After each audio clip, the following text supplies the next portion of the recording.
Assalamualaikum warahmatullahi wabarakatuh. Salam sejahtera, selamat sore. Semoga kita semua dalam keadaan baik, sehat, dan bisa mensyukuri nikmat hidup. Masih bisa trading kembali meskipun keadaan pasar sedang nggak jelas. Oke, market begini-gini terus bikin kita galau. Terus bagaimana solusinya? Bagaimana cara menyikapinya? Oke, kita bahas ya. Kondisi market begini nih sebetulnya. Ini kita garis nih, thread misalkan. Ini kita garis lagi misalkan, thread. Ini misalkan support, ini resisten. Market hanya bergerak begini aslinya guys nih. Set. Saya akan ke sini breakout, turun lagi. Nanti turunnya lagi ke bawah dia malahan. Nanti jalan lagi sini. Ini malah ke sini nggak nyampe, sini lagi. Ini sini lagi. Kelihatannya breakout, turun lagi ke bawah lagi gitu. Dalam TF berapa ini? TF berapa? Oke, kita bahas ya cara menyikapinya. Oke, yang pertama saya buka di sini. Di bulan September tanggal 29, kalau kita bicara plan, saya pribadi saya akan nulis begini ya. Nih tanggal 27, update TF BTC monthly. Oktober BTC kembali melanjutkan bullish. Bulan 11 koreksinya lumayan dan high price. 19.864 koreksi ke 13.220. Ini berapa persen gitu kan? Ini ada kode dari saya berapa persen koreksinya gitu. Di sini gambar saya cuma sampai 58.000 dolar. Di bulan November ternyata belum terjadi koreksi, tapi target tercapai. Makanya saya itu kemarin nunggu terkait dengan postingan saya juga yang nunggu minggu kedua bulan Desember, karena bulan November kok belum koreksi, dia mau dibanting kemana? Coba hitung aja berapa persen dari 19.000 ke 13.000. Di bulan November koreksinya Desember ini dari 69.000 ke 42.000. Kan gitu. Terus saya ngeplan lagi. Ini lanjutannya nih, di November tanggal 4 saya lanjutin nih. Ini nggak percaya ya, di Telegram Crypto Indonesia nih. Sampai berapa gambarnya? 67.353 ini panahnya. Ini tercapai juga sampai 69.000 malah, tapi saya nggak berani sebetulnya 69.000 karena ini di sini kan pasti resist ya. Ini yang kuning ini. Maka sampai sini tag 69.000 dibanting. Itu sudah jadi antisipasi saya pribadi. Makanya November saya banyak ngomong kalau saya nunggu minggu kedua bulan Desember gitu. Ya, ternyata belum sampai belum sampai tanggal 6 tanggal 7 Desember market sudah koreksi. Jadi secara personal saya tidak masuk jurang. Kita cek lagi.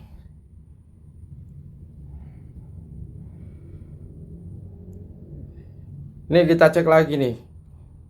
Ini ada di YouTube saya nih. Analisa BTC dari sisi astrologi tuh.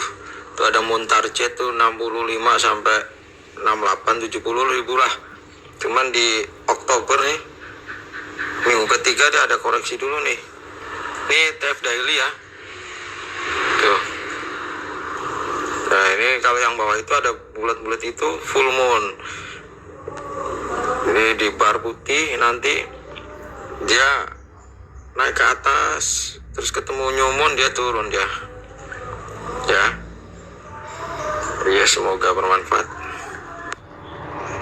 Analis.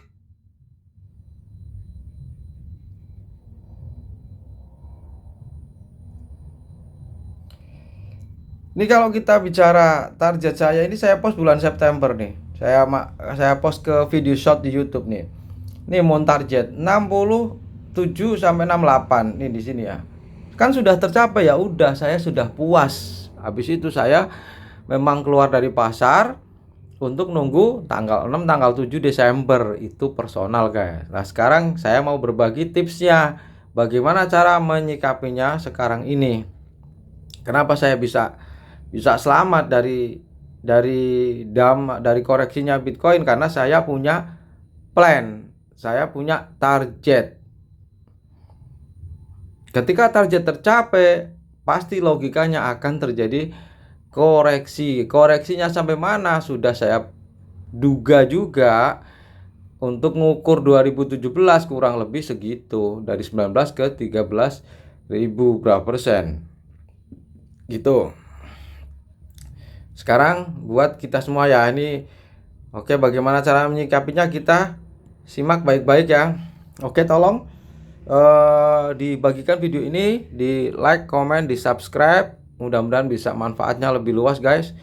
Kita berbagi tentang cara menyikapi market saat ini. Bagaimana cara kita tidak terkena mental atau tidak terpengaruh dampak pasar.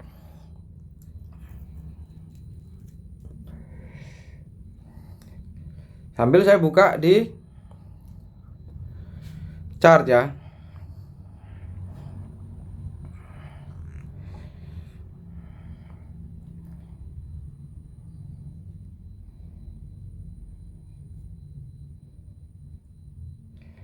Ini di chart.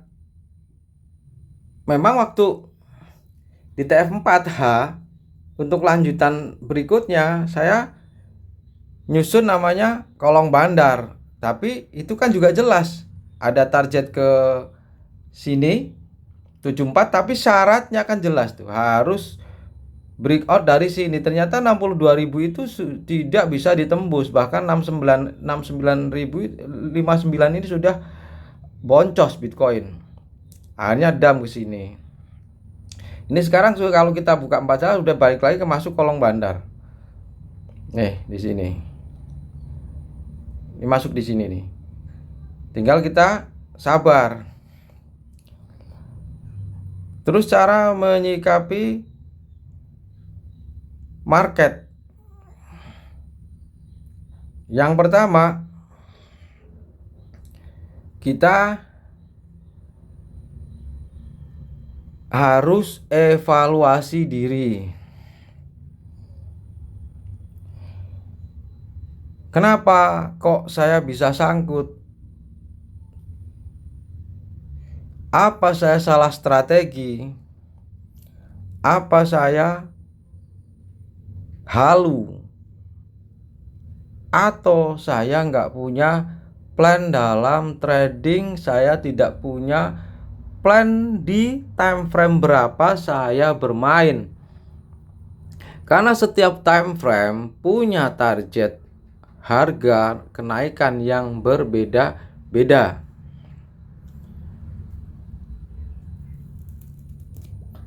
Nanti kita buka chat Indodax tentang teknik trading. Satu itu, jadi dievaluasi. Terus supaya logika kita menerima kondisi sekarang ini, supaya kita nggak stres menghadapi market, jalan satu-satunya jika memang kita sedang sakut nggak punya modal untuk save money, untuk kita entry lagi, jika ada kemungkinan market kripto ada penurunan lagi, kita bisa serok lagi. Berarti saat ini ya sabar, nunggu, dan manfaatkan waktunya untuk belajar. Jangan sampai kalian stres itu akan terpukul mental kalian sehingga rasionalnya nggak bekerja. Dipikir market akan gini-gini terus. Oh tidak. Ya market ya begini wajar. Habis naik pasti turun. Karena jelas market itu turun untuk naik, naik untuk turun. Itu catat tuh, naik untuk turun, turun untuk naik, supaya kalian tidak halu.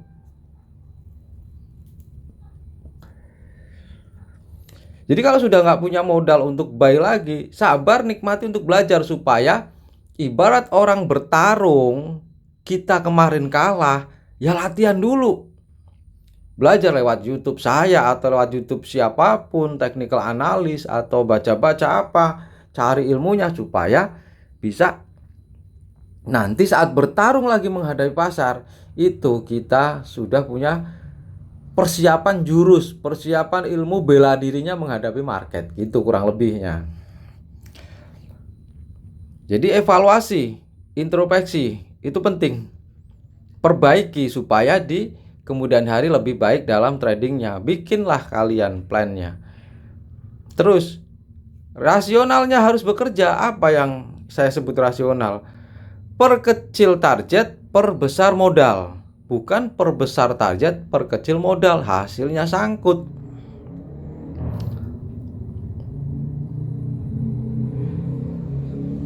Oke, yang kedua, kita lihat di time frame besarnya. Di time frame weekly, posisi Bitcoin ada di mana sih? Ini kan saya bahas Bitcoin itu bahas market kripto. Bukan saya itu trader Bitcoin, bukan. Saya tradernya altcoin. Tapi ya wajib mantau Bitcoin karena emang pergerakannya di sini. Oke, kita buka. Tanggal berapa?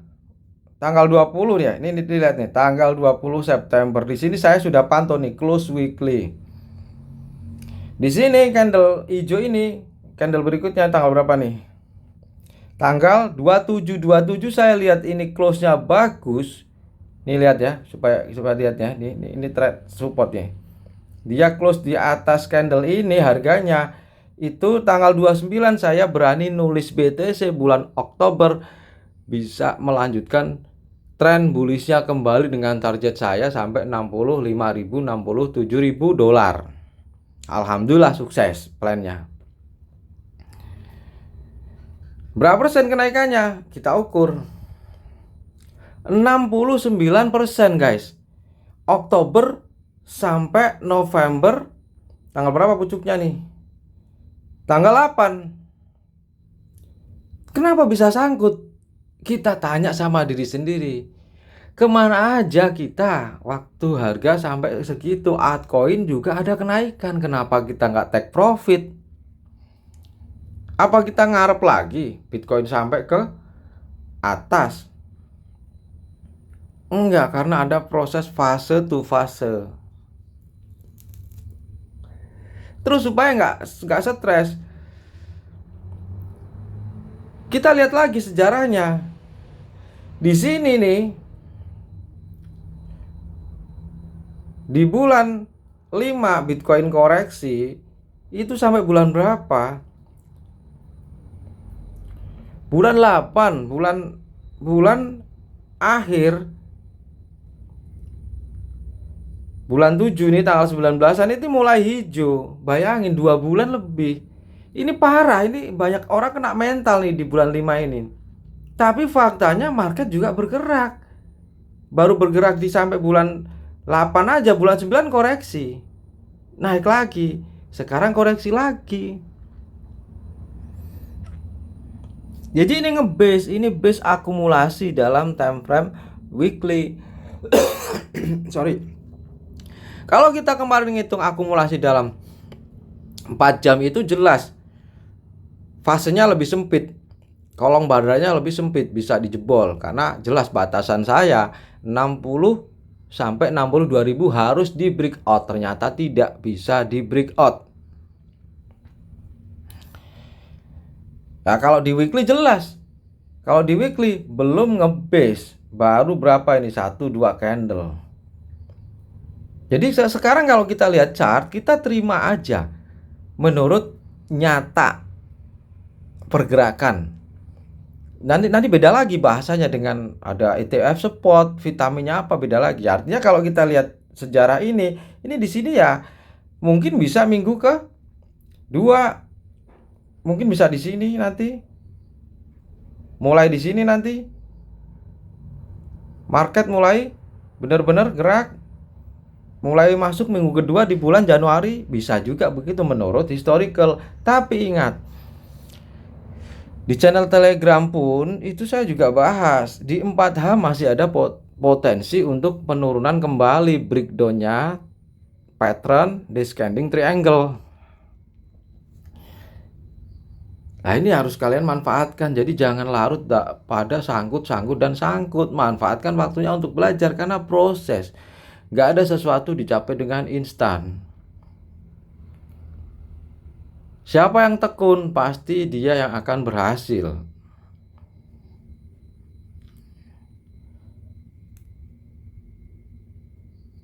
Karena gini, bisa juga emang dibawa ke sini dulu baru naik, atau ini sudah menjadi base-nya. Tapi kita bisa memprediksi. Di sini ada bottom namanya nih, double bottom. Masuk akal juga kalau dibawa ke 40 dulu gitu loh. Atau paling rendahnya 37. 37.000 udah kunci kedua pertahanan terakhir di sini nih. Karena syaratnya Bitcoin lepas dari sini ya, yang 20 berapa? 30.000 itu 29.000 ini syaratnya dia kembali harus ngebreak area ini guys, 37.000 dolar. Jadi 37.000 adalah area terakhir benteng pertahanan Bitcoin gitu loh. Kalau kita lihat potensi weekly-nya kayaknya masih berat, tapi kita lihat nanti juga hari Senin gimana pergerakannya. Oke, secara chart ya. Oke, secara fundamental market kita lihat. Sekarang bulan Desember sudah masuk akhir, di mana bertepatan dengan Nataru, liburan Natal dan Tahun Baru. Logikanya orang kaya, pengusaha, investor mungkin lebih sibuk mikir Natalan, mikir Tahun Baru, mikir waktunya bersama keluarga karena sudah setahun bekerja. Satu itu fundamental market. Yang kedua, kebutuhan akan menghadapi liburan Natal Tahun Baru, butuhnya adalah uang fiat fisik. Jadi banyak orang yang menjual asetnya atau withdraw atau belum masuk pasar lagi. Itu makanya yang membuat market itu membosankan. Cara telitinya begitu supaya kita bisa terima. Kalau kita nggak siap, tutup aja market. Ya, aktivitas sibuklah dengan dunia nyata sambil tunggu nanti benar-benar pulih. Itu kalau emang nggak siap. Tapi yang paling tepat adalah kalian evaluasi, kalian introspeksi, terus belajar. Kalian teliti chart, teliti indikator yang saya buat, yang saya berikan, ilmu yang di ilmu trading yang saya berikan, trendline, pattern itu kalian bolak-balik dihafalin, dipraktekkan. Meskipun nggak trading, terus pantau pergerakannya. Karena memang pergerakan di market apapun itu fluktuatif. Kalau potensi 4H kan begini, descending triangle.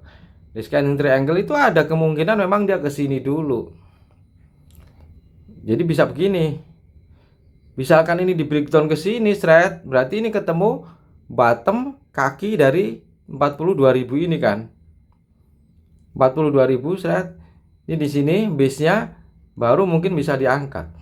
Kalau ini diangkat pun ya di sini harus jebol ini toh. Jebol resistennya 47.900. Di sini jebol pun kalau kita terusin lagi 53.000 wajib di breakout. Ya, di sini ya 53.000 wajib di breakout. Nah, ini yang harus kalian catat supaya nggak halu. Jadi saat Bitcoin naik kalian tahu, oh ini sampai 47.900 misalkan. Oh, ini area harus di breakout. Kalau kuat dia bagus, kalau nggak kuat dia akan turun lagi. Ya profit dulu. Ikutin fasenya kalau kalian trading. Untung jual. Di sini ternyata breakout. Jangan bangga juga langsung ngarep ke 70.000. Masih ada area 53.000. Kasarnya gini gampangnya guys. Halte-halte yang harus dia tempuh gitu loh. Kan ada istirahatnya dulu, ambil penumpang dulu, ibaratnya gitu supaya kalian gampang memahaminya. Bitcoin jalan ya. Dari sini misalkan jalan sini. Ini ada halte di sini, mandek dulu. Ya muter-muter dulu di sini atau turun lagi supaya jemput penumpangnya di sini.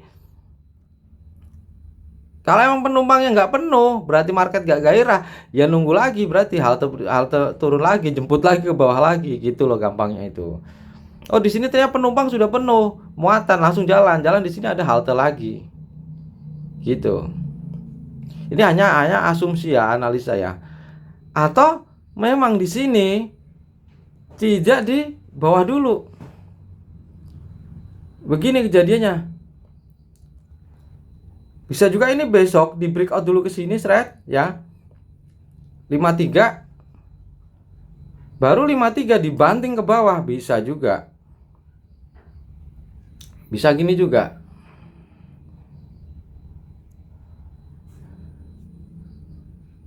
Kalau emang dia naik ke 53, kalau dia koreksi lagi, syaratnya harus tidak boleh jebol resisten yang sudah dia breakout di mana 47.900 itu.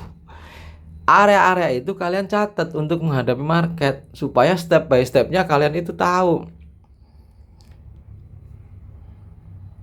Ini saya hapus ya, ini kan hanya gambaran untuk kita itu menata mental kita supaya kita nggak galau, nggak stres gitu kan. Nomor satu apa tadi? Kita evaluasi. Apa target kita sudah sampai, kita udah untung tapi kita nggak cabut, akhirnya kita jadi buntung. Nomor dua, manfaatkan waktu untuk belajar saat market begini. Karena di situasi sulit begini, anggap kita situasi sulit ya, kita belajar maka akan lebih cepat kita ini mentalnya terbentuk. Kalau market bullish gampang guys belajar. Tapi market begini itu kita harus belajar supaya kita ini kuat menghadapi market. Karena market ya fluktuatif begitu. Kita buka 1D. Tuh di 1D-nya. Jelas kan, lebih clear daripada 4H. Kan masih ada potensi di sini nih. Di sini nih nggak kuat naik ya. Ya kan di bawah lagi. Mungkin di sini kuat bikin apa? Higher baru untuk bikin lower baru. Bisa juga seret baru ke sini. Atau emang ini sudah fase terakhir gitu loh. Nah, ini kosong kan tanpa indikator. Nanti kita lihat juga dengan indikator MACD-nya gimana, RSI-nya gimana gitu nanti. Oke ya. Jelas ya tadi ya, evaluasi, introspeksi, nanti ke depan perbaiki lagi supaya masuk akal. Kalian punya plan dalam trading. Oh, udah trading, udah untung ya cabut aja, nanti juga nunggu koreksi masuk lagi terus aja begitu. Terus yang kedua, manfaatkan waktu, jangan dibuat stres atau stuck. Percaya deh, kalau kalian stuck, stres itu malah kita nggak produktif. Otak kita kacau, produktivitas otak kita jadi rendah. Karena kita tertekan. Dan akan terus dihantui market. Dipikir market itu akan gini terus, enggak. Sama juga saat naik, dipikir market itu akan naik terus, enggak. Pasti ada turun, ada naik. Itu prinsip yang harus kita pegang dalam trading. Dengan memegang prinsip itu, kalian nggak akan FOMO. Saat naik, oh saya belum beli nih. Di sini nih, FOMO. Wah, kira-kira mau tinggi nih. Ini FOMO namanya. Saat telat di sini beli ya tunggu aja sampai turun. Gitu. Jangan merasa ketinggalan. Juga jangan seneng juga kalau kita dapat, oh ini bottom nih, enggak juga. Makanya caranya saat kita menghadapi bottom itu siapkan ini kunci guys. Saat kita menghadapi bottom di sini yang orang bilang buy the dip ya. Siapkan uang aman, siapa tahu ke bawah gitu loh. Bisa ngambil lagi. Jangan all in. Sama juga di sini nih, tatkala kita sudah profit, jangan jual semua juga, sisakan sedikit, berapa persen, siapa tahu dia ke atas gitu loh. Caranya begitu menghadapinya, lebih gampangnya. Atau di sini mau close semua juga nggak masalah kalau kalian punya plan seperti saya. Kalau saya ya masuk di bulan Oktober, terus target saya 67.000 udah kelar, ya udah saya cabut. Adapun kalau saya sangkut di atas kemarin itu uang profit yang saya belikan, jadi saya nggak peduli mau naik mau turun.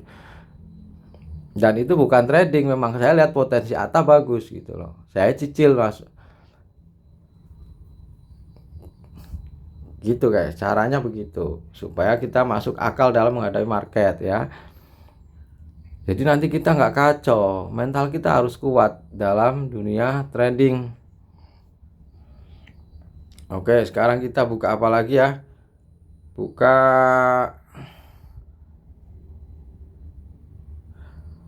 ini nih, kalau saya baru bisa buat video ya karena memang saya ada kelas semalam nih. Ini kelas sumber rezeki gini nih, cuma ngobrol semalam, ngobrol 2 jam. Saya kemarin dari hari Jumat, dari Kamis itu mikirin materinya apa yang akan saya sampaikan. Materi yang saya sampaikan di sumber rezeki itu harus berkorelasi dengan keadaan fakta market yang sedang terjadi. Jadi saya berusaha membangun mental, psikologis anak-anak sumber rezeki supaya benar-benar bisa menghadapi market. Jadi ibarat pelajarannya pelajaran nyata, bukan teori yang saya susun saya sampaikan keapalan, bukan. Tapi ya sesuai dengan kondisi market. Oh, kondisi market begini berarti materinya begini supaya anak-anak lebih tenang. Kalau yang ada yang sangkut, kalau ada yang belum membeli atau sudah punya cicilan di kemarin gitu loh, atau sisa uang berapa persen gitu. Artinya nanti mereka bisa menyimpulkan sendiri, dia bisa memanajemen dirinya sendiri. Itu yang saya sampaikan. Ini materi semalam. Nih gini doang. Nih, habis itu habis ngobrol biasa anak-anak, dan terima kasih. Nih kalian baca sendiri ya. Terima kasih Om, best pondasinya karena pondasi penting. Terima kasih Om, materinya, edukasinya semoga bertambah dewasa. Ini ada yang rekam semalam, jika ada yang nggak ikut kan nanti bisa dengerin di rekamannya.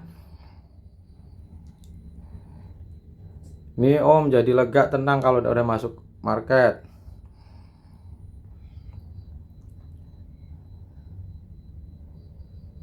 Gitu kurang lebih.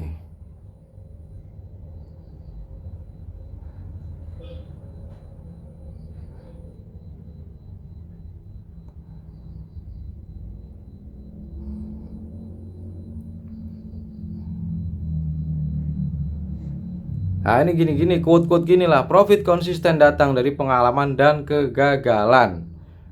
Jadi tiba-tiba konsisten, enggak, ada prosesnya.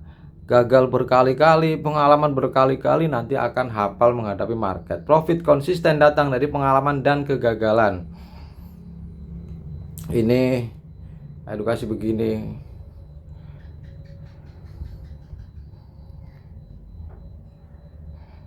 Nah, paling info-info di sini lebih dulu lah dapat ya, karena saya emang ada di dalam sini.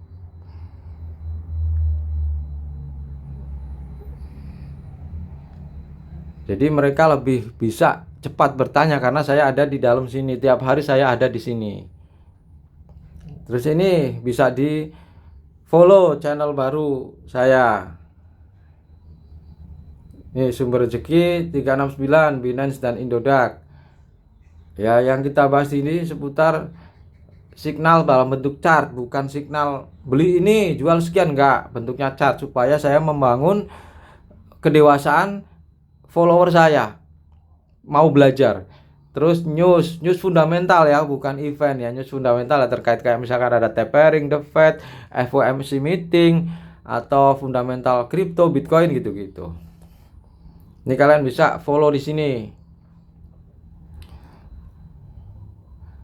Oke, apalagi ya? Oh, kita buka Indodax sebentar. Kita tes buka Indodax bentar ya. Nih. Oke, yang buka Indodax, oke. Kita cocokkan kemarin ya. Pasang indikator, nggak apa-apa pasang bolak-balik, memang Indodax nggak bisa di save. Kemarin pakai apa? William Fractal. Nih, William Alligator, William Fractal, terus SARS, terus MACD ya. Kemarin guys ya.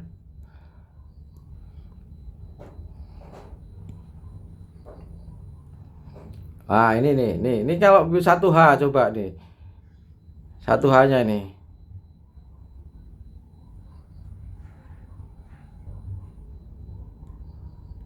parabolic SAR.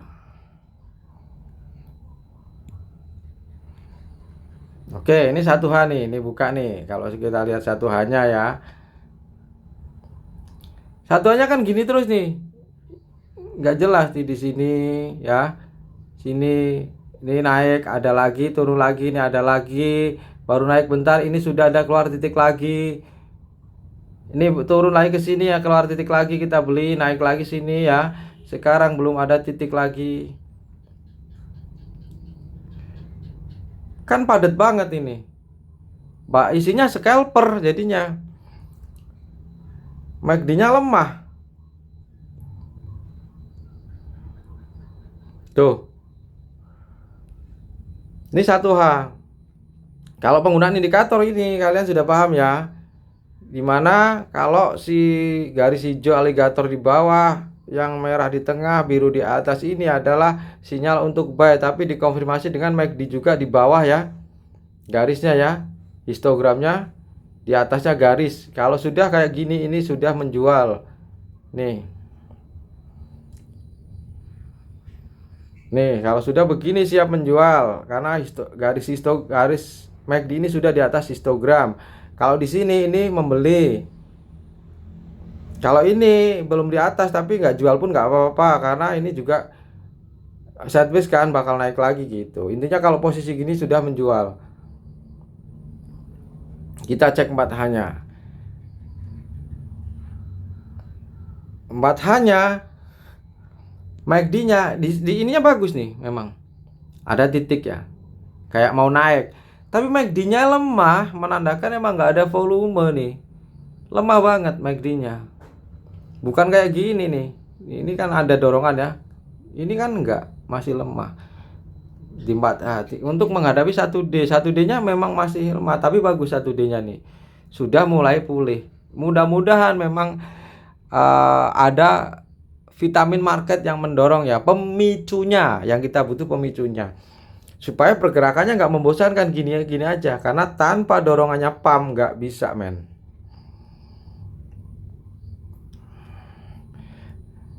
Apa yang vitamin yang kita perlukan?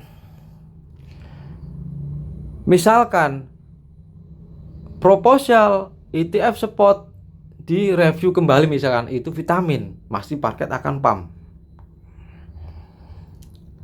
Tapi selama kita lihat dengan chart nyata begini, main logika, ya begini orang juga belum berani untuk benar-benar masuk untuk long term. Belum berani. Tapi tanda-tandanya sudah mulai nampak di 1D. Ya, MACD sudah di bawah. Terus kita lihat lagi 1W. Nah, di 1W ini masih resiko. Kalau nggak bisa cepat putar balik karena ini baru cross ya. Makanya market susah jalannya karena W-nya begini.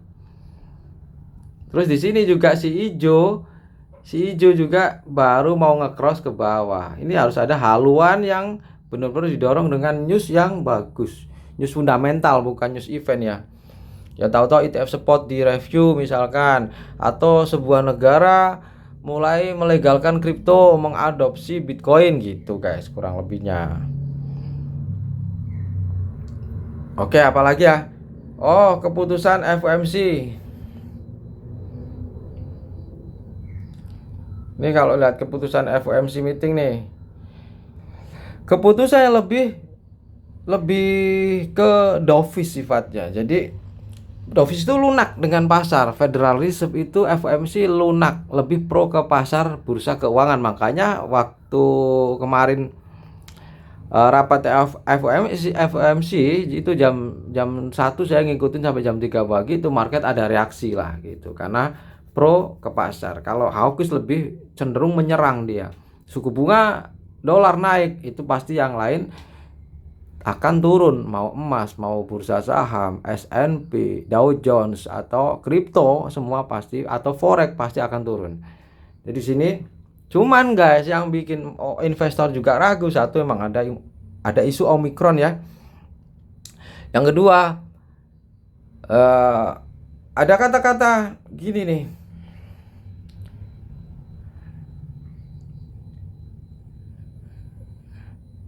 Jadi meskipun dia bilang nih, jadi ekonomi Amerika ibaratnya saat ini belum seger lah gitu. Jadi masih ditahan, suku bunganya nggak dinaikkan. Nanti 2022 akan mulai nih. Komite memutuskan untuk mengurangi laju bulanan pembelian aset bersihnya sebesar 20 juta dolar untuk sekuritas Treasury, 10 miliar untuk sekuritas mulai Januari. Nah ini mulai Januari ini yang bikin orang juga agak segen, atau ya bukan orang sih, investor institusi, investor retail itu agak segen untuk masuk gitu guys. Jadi ini sebenarnya ya, kalau kita kaitkan dengan chart nyata, ya sama juga, emang chartnya juga begitu gampang gitu guys. Ini keputusan FOMC ya, ini kemarin ya. Oke, sementara itu dulu kalian catat lagi. Kalian catat lagi tadi apa?